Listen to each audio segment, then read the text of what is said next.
Full disclosure, I actually did this myself in the very, very early days of when I was dating my husband. Now, we've been together for 11 years, and at least I would say for the first 1 or 2 years, possibly, people are very well welcome back or to another video. In this video, we're going to be dissecting all the reasons that somebody could possibly want to create and attract chaos and drama every single place they go. Firstly, most people are blissfully unaware that they're behaving in such a way and actually creating and attracting so much chaos and drama into their lives. There are a select few who I think do understand what they're doing and they're fully aware of their actions and behaviors simply just because they're fucking dicks. Secondly, and most importantly, please apply nuance in this video because some of the behaviors that I'm going to go through can be potential trauma responses. The vast majority of the time, these people are simply looking for a dopamine hit. They stay in a constant state of busyness because they equate being busy to being productive, which we all know is a load of shit. These people really struggle to slow down because if they slow down, they'll have to sit with themselves. And if they sit with themselves, they might hear their own thoughts. And if they hear their own thoughts, that can be absolutely terrifying. If they grew up in a chaotic environment, what they're going to do is they're going to subconsciously create that everywhere they go. So they're going to create it in their own homes. They're likely going to create it in their workspaces as well. So what the brain is trying to do is it's trying to recreate the environment that it feels familiar in, because being familiar is comfort. To that person, it feels like safety. They actually fear themselves. They fear being silent. They fear having nothing to do. They're actually terrified that they might feel their feelings. What I mean by feel their feelings is a lot of people do certain things in life so that they can avoid feeling certain feelings.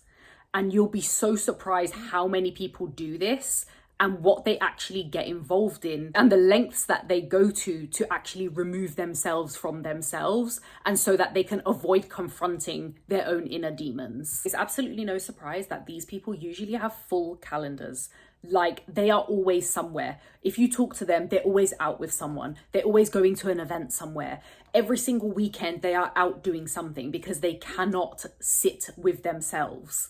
And I'm not talking about neurodivergence here. I'm not talking about, oh, she probably just has ADHD. No, this is beyond that. They have to literally be everywhere and doing everything, because not only does it create that dopamine hit that we were talking about earlier, where they're constantly doing something and meeting someone, they're taking themselves away from themselves and they are avoiding their own feelings. The person is so exhausted, they refuse to stop. Now, this could also be a cultural thing. This could be a generational thing where people just push through.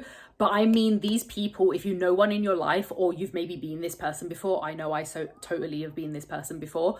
If you text them, they've constantly got a story for you. They're constantly doing something. They're with someone. They're never just at home with the cats. They're never just like, oh, you know what? I'm just going to sit at home and watch movies all weekend or just go walk the dog. They are so scared of being boring or being accused of being boring. They have to constantly be on the go 24/7. I think the most important thing to remember with people who constantly create drama and chaos to feel alive is that they just want control. However, they're trying to recreate a scene in which they're going to feel comfortable. So they have to control the narrative of every single environment they're in. And that includes all the people that are in their environment. People I've experienced like this the most have always been managers and team leaders. This is what I noticed in a lot of the corporate workplaces that I worked in, is that if you had a team that got on and you actually really enjoyed your work colleagues and you had good banter, they would try and break you all up. And it wasn't so that you could perform better at work. It was more a case of just, it was entertaining for them to try and pit people against each other. I find so many managers are just so fucking shit at their job that they have to create problems in the workplace so that they have something to solve and something to work on, so that everyone can be like, oh my God, she's such a good manager. She's so good at like keeping the peace. And it's like, no, we were actually peaceful before you came along, and you came along and fucked it all up with your toxicity. There are loads of other examples of this. Those people who cannot relax when they're on holiday. And I'm not talking about being bored and needing mental stimulation, because let's face it, you can pick up a puzzle book and you can read a book. I used to have a friend who could not relax on holiday. For the life of me, I didn't understand. I'm like, what is the point in going on holiday especially a beach holiday, if the whole idea is that you recharge, you rest and recharge from your life at home. I was on holiday once and she texted me every single day pretty much and was like, oh, what are your plans for today? I was like, I'm sunbathing for the whole fucking week. What do you mean, what are your plans for the day? I'm happy to sit with myself.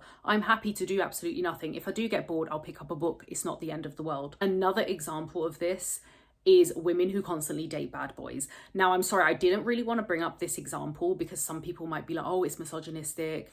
I've got experience on it based on the friends that I had growing up in school who loved a fucking bad boy. They know full well that the bad boy isn't good for them because it's the excitement, it's the thrill, it keeps them on their toes. And if they're used to that kind of behavior from a man, then going out with a nice guy, that's gonna be really fucking boring and their nervous system is gonna feel so uncomfortable around that person. Have you ever been in a team at work and there's a new hire that comes and joins the team and suddenly everything starts falling apart? And that one person rips the entire team apart. When they came into that team, they must have thought, oh, this is all a little bit too comfortable. There's not much going on. It's not chaotic enough. People aren't bitching enough. There's not enough gossiping. They then created that scenario. Why? Because their nervous system was like, I don't really do calm.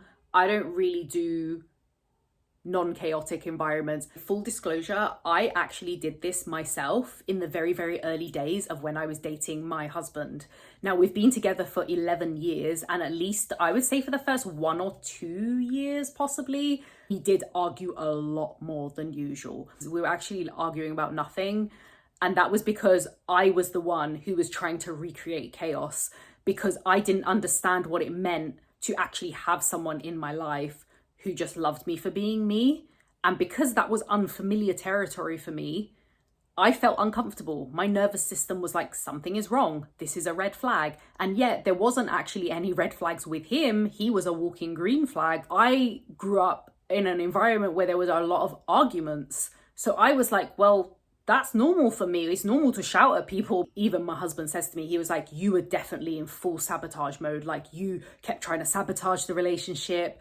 And luckily he's a very, very patient person because I wouldn't be sat here telling you this and I certainly would not be sat here married to him. I tried to do everything I could to find a problem to be like, that's it, we have to break up now. So that I could then turn around and keep telling that story of like, this is why it never works out. There's actually a really important lesson that I learned, ironically with manifesting, but stay with me because it applies in life. And that is, if you want to change your outer world, you first have to change your inner world. If you don't change your inner world and your inner narrative and really start looking inwards at your shadow and doing the deep, ugly inner work and actually facing yourself, then your outer world is going to stay exactly the same. You're going to come across the same scenarios, you're going to come across the same people, you're going to have the same fucking conversations. And this used to happen to me in work situations all the time. I was always that person hopping from job to job, hoping this place will be different. And guess what? Every single one of those environments was exactly the fucking same because I was the same person turning up to said environments. Now, don't get me wrong, I would never ever go back to corporate, even if somebody offered it to me. However, saying that, since I've changed my inner world, my outer world is now replaying to me what I've been looking for all these years. And it's only now that I can sit back and be like, wow, that's what I was doing wrong. Because I kept going into all these different environments, hoping for a different outcome. But I was the same old me, moaning about the same old shit, acting in the same old way, playing along with the same script, expecting a change in my outer world. But of course, I hadn't changed the inner world first. I don't want you to watch this and think, oh, that's my partner or my boss or me. This isn't to call anybody out. This is just to show people so that they understand why people behave in a certain way. If you've been here for a while on this channel, you know that I like talking about the why. What drives people to behave in a certain way? In school, we are not taught any of this. We're not taught really how to manage emotions. We're not taught how to calm our nervous system. We're not taught any kind of emotional intelligence. We're simply just taught, especially as women, we're sold the script very early on that busyness equals production. Be as busy as possible, hustle as hard as you can, be in a constant state of exhaustion so that you can be so tired that you don't fill up your own cup and that you don't tend to your own needs, because everybody else's needs come first and you come last. That keeps women distracted from themselves. If you are constantly in a state of distraction from yourself, then you're not taking care of you. And if you're not taking care of you, you're just constantly mentally taxed to the max. And therefore, you're in actually a really good position to be manipulated, to be bullied, to be abused, be that from a partner, from family members, or even work colleagues. But thank you so much for joining. If you have joined this far, if you haven't already, please make sure you hit that subscribe button, give this video a massive thumbs up. I'm gonna see you guys in the next video. Peace out.